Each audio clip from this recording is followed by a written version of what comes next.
মা জামাইবাবু, ও আবার কিরকম কথা? ও তো কথার কথা বলছিল, কই কাউকে অপমান তো করেনি। তুমি কি গো, এই বাইরের লোকের সামনে ছেলেটাকে এভাবে কথা শোনাচ্ছ? ও ভুলটা কি বলেছে? ও তো ঠিকই বলেছে। সে যে আমার বোনের মুখে বড্ড চোপা, বড়দের চোখে চোখ রেখে কথা বলে, আর সারাক্ষণ তো পটর পটর করে কথা বলেই চলেছে। বাপ রে বাপ! অমন একটা মেয়েকে কে যে বাড়ির বউ করে নিয়ে যাচ্ছে কে জানে বাবা। অমন একটা অসভ্য অভদ্র মেয়ে অন্তত আমাদের বাড়ির বউ কোনো দিন হতে পারে না। কি বলিস দিদি, তাই না?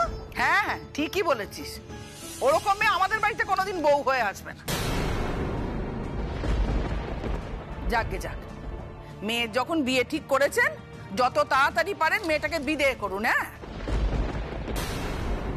আর হ্যাঁ, যদি কোনো সাহায্যের প্রয়োজন হয় বলবেন, আমরা না হাত উপর করে দেবো, একটু না সাহায্য করিয়ে দেবো, বলবেন।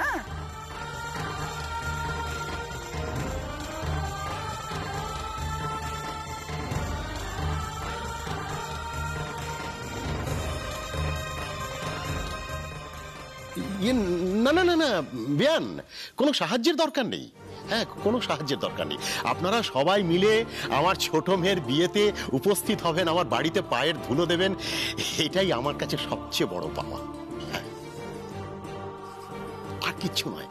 আপনাদের থেকে তো বড় কুটুম আমার কাছে আর কেউ নেই। আপনারাই সবচেয়ে বড় কুটুম আমার। শুধু একটা অনুরোধ, আমার সুপু মাকে যদি কটা দিন আগে একটু পাঠিয়ে দেন। মারে, কটা দিন আগে। আসলে ওর ছোট বোনের বিয়ে তো, একমাত্র বোন, বুঝতেই পারছেন। একটু আগে যদি পাঠিয়ে দেন। সে দেখা যাবে। তা শুনলাম খুব তাড়াতাড়ি তো বিয়ে। হ্যাঁ, এই তো 15 তারিখ। তাই হাতে তো একদমই সময় নেই, বুঝতেই পারছেন। কার্ডও ছাপানো হয়নি এখনো। কার্ড ছাপানো হলেই কার্ড নিয়ে আমি আপনাদের নেমন্তন্ন করে যাব। হ্যাঁ, এখন আমি মৌখিক বলে গেলাম আপনাদের। হ্যাঁ, কার্ড ছাড়াই বলে গেলাম। ওই একটা দিন কিন্তু ছুটির নিতে হবে আপনাদের সকলকে। ওই দিনটা কাজ রাখলে চলবে না। সবাই মিলে, বাড়ির সবাই মিলে একেবারে হই হই করে আমার বাড়িতে গিয়ে হাজির হতে হবে।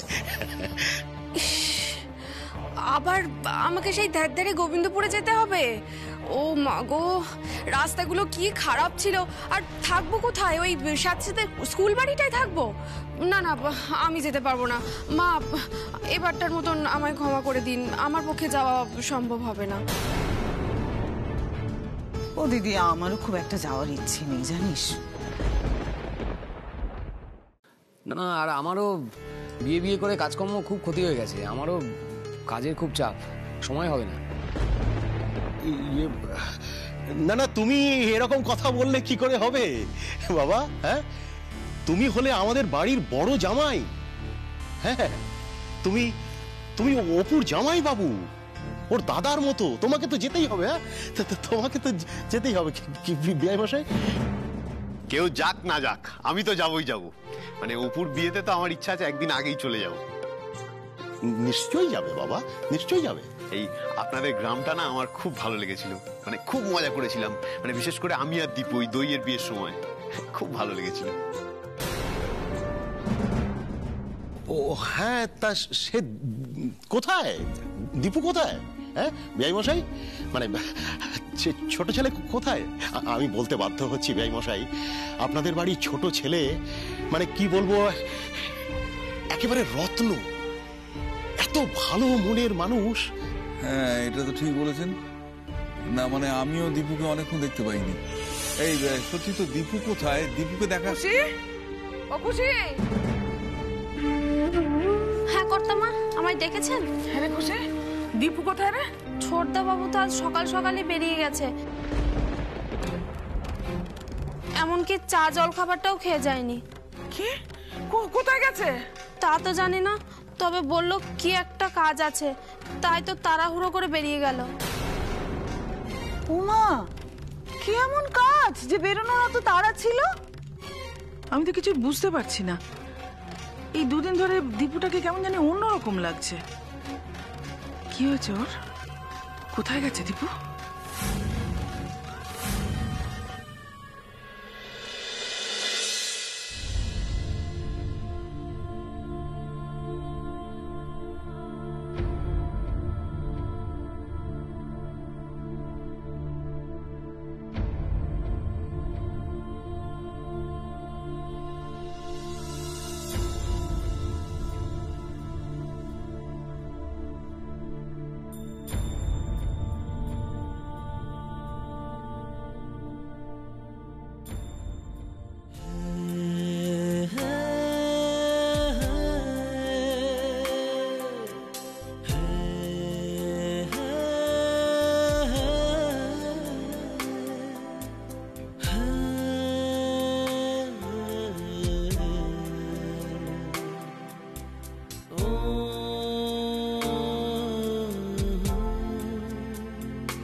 ইচ্ছে করেই গাড়িটাকে অপুদের বাড়ি থেকে অনেকটা দূরে রেখে এসেছি, যাতে অপুরা কেউ গাড়ির শব্দ না পায়।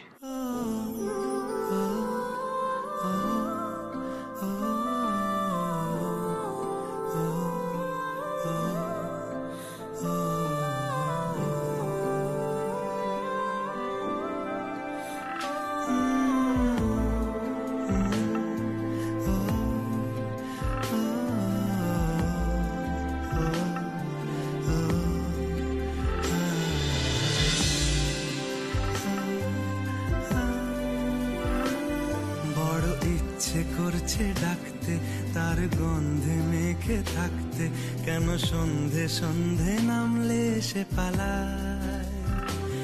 তাকে আটকে রাখার চেষ্টা আরো বাড়িয়ে দিচ্ছে তেষ্টা, আমি দাঁড়িয়ে দেখছি শেষটা জানলায়।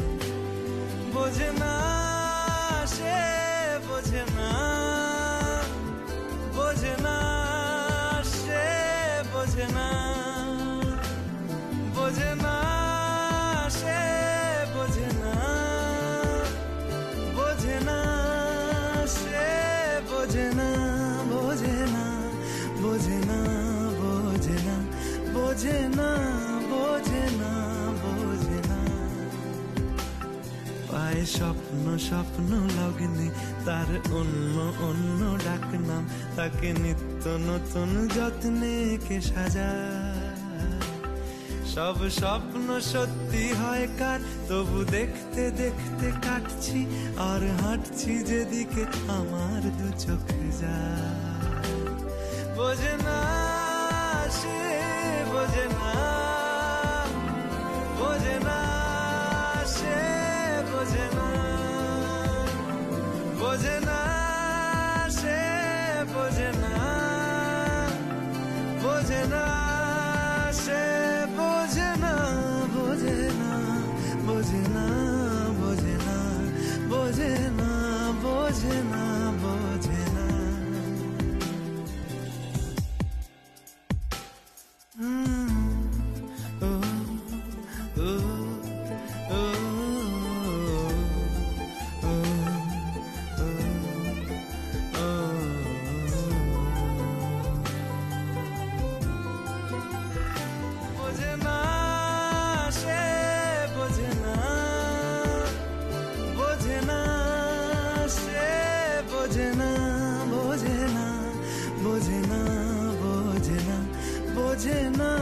বোঝে না।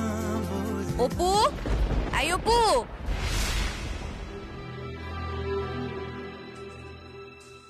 অপু, এই অপু, বলো মা। বলছি আমাকে এক্ষুনি বকুল পিসির বাড়ি যেতে হবে, ওদের বাড়িতে পুজো আছে। এখন পুজোয় বসলে দেরি হয়ে যাবে। সুপু থাকলে ও পুজোটা দিয়ে দিত। মা, আমি পুজোটা করে দিই? হ্যাঁ হ্যাঁ, তুই পুজোটা তাহলে দিয়ে দে, আমি আসছি। কেমন মা? হ্যাঁ, আমি তাহলে সবজিগুলো কেটে রাখবো? আমার রান্না তো হয়ে গেছে, শুধু ভাত বসানো বাকি। ভাতটা আমি বসিয়ে দিই? তুই বসাবি? না বাবা, তোর তো অভ্যেস নেই, আবার যদি হাতে মারটার পড়ে যায় তখন কি হবে? তাতে কি হয়েছে মা? হাতে একটু ছ্যাঁকা লাগলে না হয় লাগবে, আমাকে তো কাজ শিখতে হবে বলো। বিয়ের পর যখন শ্বশুর বাড়ি যাব তখন তো কোনো কাজই করতে পারবো না। ওরা তো তোমায় কথা শোনাবে বলো, বলবে মেয়েটাকে কোনো কাজ শিখিয়ে পাঠায়নি। এ কোন অপুকে দেখছি আমি? এই কদিনে মেয়েটা এভাবে বদলে গেছে। বদলে গেছে কেন বলছি? দেখে তো মনে হচ্ছে একজন জলজ্যান্ত স্বতঃস্ফূর্ত মানুষকে আমি মেরে ফেলেছি। উফ, এ কি করলাম আমি? এ সব কিছু আমার জন্য হয়েছে, আমার জন্য।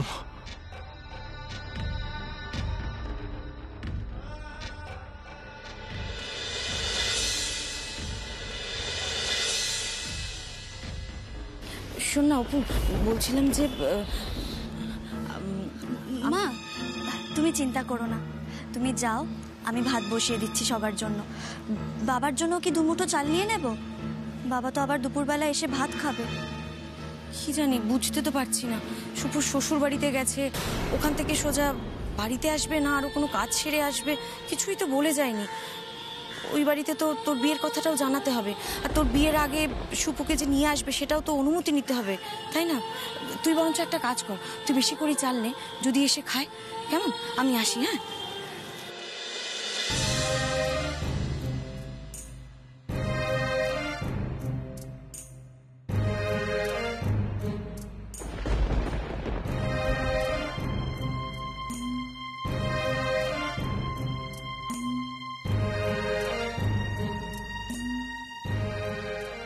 অপুর বাবা তার মানে আমাদের বাড়িতে গেছে, অপুর মাও তো বেরোলেন, আর ওর দাদারা কেউই তো নেই মনে হচ্ছে বাড়িতে। তার মানে অপু বাড়িতে এখন একা।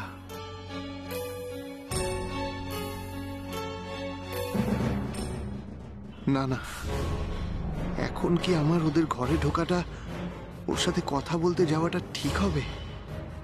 অপু বাড়িতে একা, তখনই আমি, না না, এটা কি করে হয়? অপুর বাড়ির লোকজন জানলে কি বলবে, আর লোকেরাই বা কি ভাববে? আমি এখন বরং ফিরে যাই।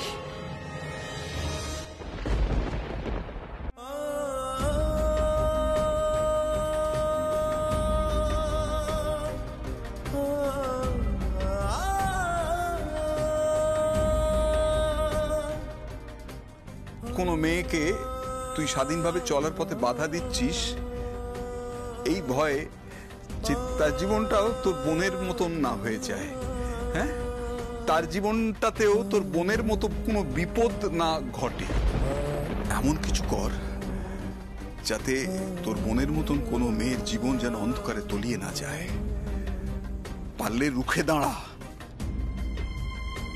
পারলে দেখিস যেন কোনো মেয়ের জীবন অন্ধকারে তলিয়ে না যায়।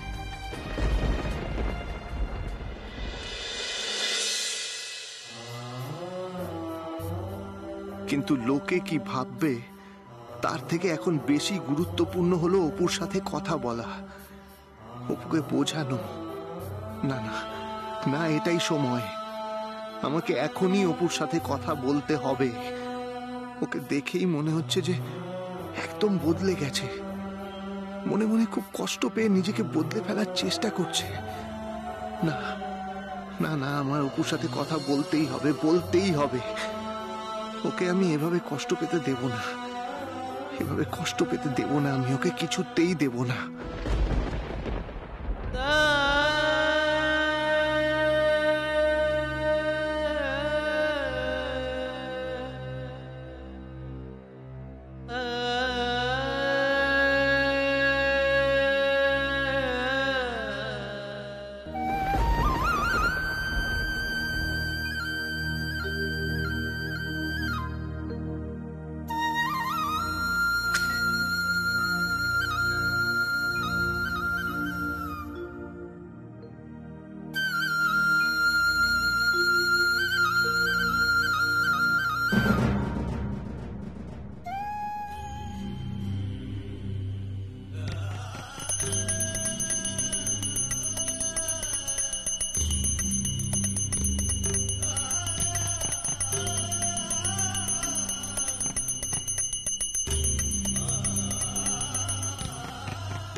ঠাকুর, আমার আর নিজের জন্য কিছু চাওয়ার নেই, কিচ্ছু না। শুধু তুমি আমার বাড়ির সবাইকে সুখে রেখো, আমার মা, বাবা, দাদা ভাইরা, দিদি ভাই, ওদের মনের সব ইচ্ছে পূরণ করো।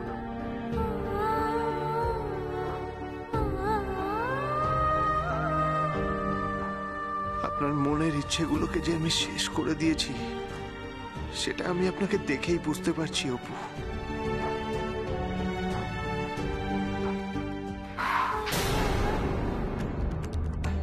কে?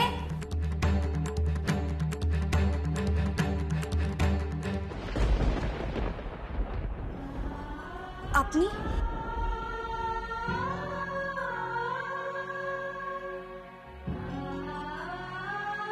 আপনি হঠাৎ?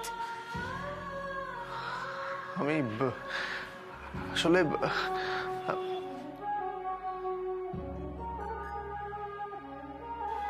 কি হলো দীপু বাবু, আপনি চোখ তুলে তাকাতে পারছেন না কেন?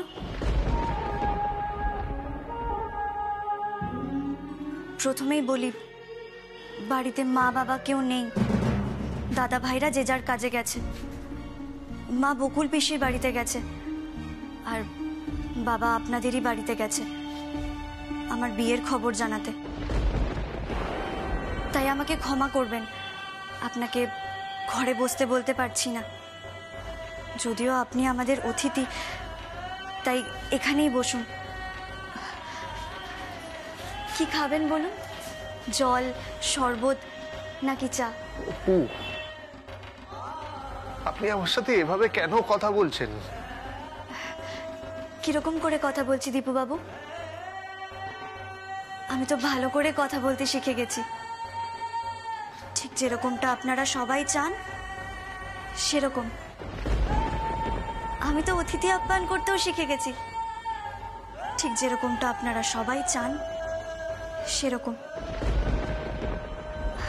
শিখতে তো আমাকে হবেই, সামনে আমার বিয়ে, সংসার করতে হবে না? যদিও বইতে এসব কথা লেখা থাকে না, তাই তো কাল রাতে আমি আমার সব বইগুলো পড়াতে গেছিলাম, দাদা ভাইরাই পড়াতে দিল না।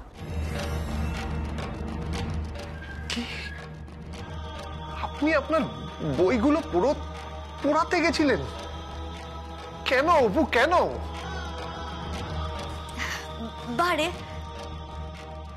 ওই বইগুলো আর কি কাজে লাগবে বলুন দেখি? আপনি আমায় কতটা বদলে ফেলেছেন দেখুন তো।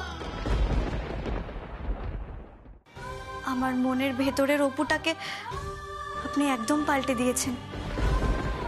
আপনার সঙ্গে কত ভালো করে ব্যবহার করছি, আপনাকে জিজ্ঞেস করছি আপনি কি খাবেন, চা, জল নাকি শরবত। বলছি একটু মিষ্টি আনি আপনার জন্য। অপু, বলুন। আপনার হাতের ব্যথাটা কমেছে? হ্যাঁ, কমেছে হয়তো।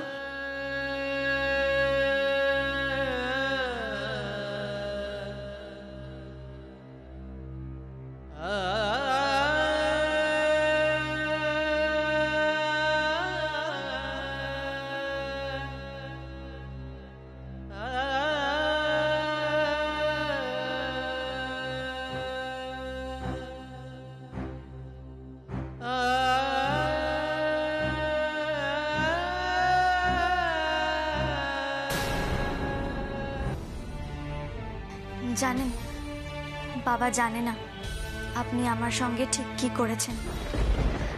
বাবা জানলে খুব খুশি হবে। বাবা ছোটবেলা থেকে আমায় যেভাবে দেখতে চেয়েছে, এখন আমি একদম সেরকম হয়ে গেছি।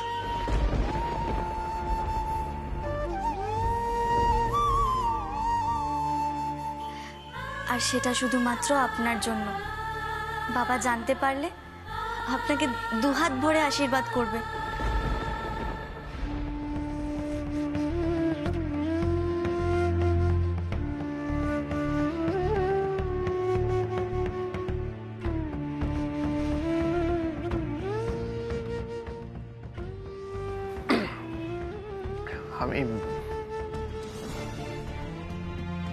আমি আপনার সাথে একটু কথা বলতে এসেছিলাম। এখানে বলতে পারলে বলুন, আমি তো আপনাকে ঘরের ভেতর ডাকতে পারবো না, ভেতরে বসতেও বলতে পারবো না। আসলে আপনাদের থেকেই তো এখন এটাও শিখে গেছি, লোকেরা কি ভাববে সেটাও ভাবতে হয়। ঝগড়া করতেও ভুলে গেছি।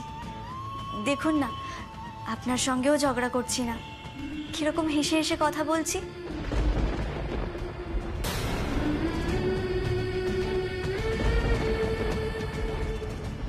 আপনি আমায় সত্যিই একদম বদলে দিলেন দীপু বাবু, একদম বদলে দিলেন।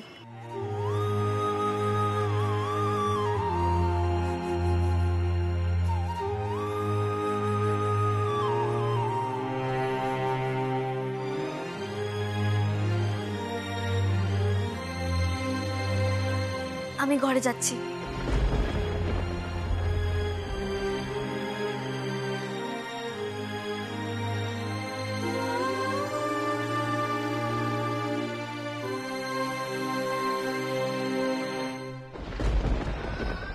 এসব কি বলে গেল অপু? কারোর এত ভালো ব্যবহার, কারোর এত মিষ্টি কথা কখনো যে এতটা কষ্ট দিতে পারে, এতটা যন্ত্রণা দিতে পারে, সেটা আমি আজ বুঝলাম।